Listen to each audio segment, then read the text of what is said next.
We've already solved some log equations.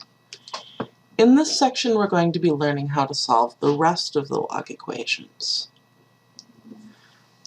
If we have an equation that contains a single log, we'll use the same strategy that we used before. We can rewrite the equation in exponential form. So in this example, we have the log base 5 of 2x plus 1 equals 2.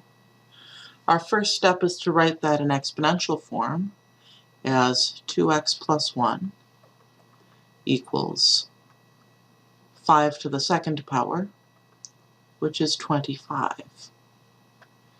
Now we have 2x plus 1 equals 25. We subtract 1 from both sides and divide both sides by 2 to get the solution, x equals 12.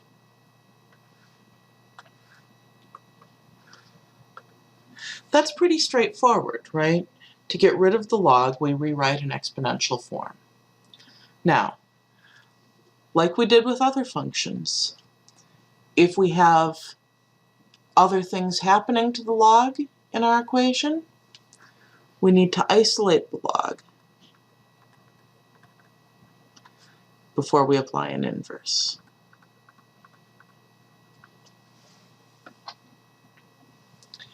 In this equation, we have the log base 3 of x minus 1, and we need to isolate that by getting rid of the 6 and the 5 before we can finish solving. So we'll have our original equation, and we'll start by adding 6 to both sides, and then we'll divide both sides by 5.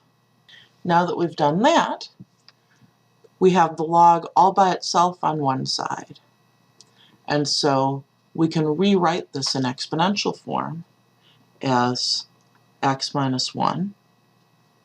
The base stays a 3, and the exponent and the argument switch. So we have x minus 1 equals 3 squared, which is 9. And then our last step, we finish solving. If x minus 1 is 9, then x is 10, just adding 1 to both sides. So, these are both moves that we're already familiar with. We've already solved the basic log equations, and we're already familiar with isolating a function before we apply an inverse. The place where things can get tricky is if we have more than one log appearing in our equation, and that's what we're going to see next.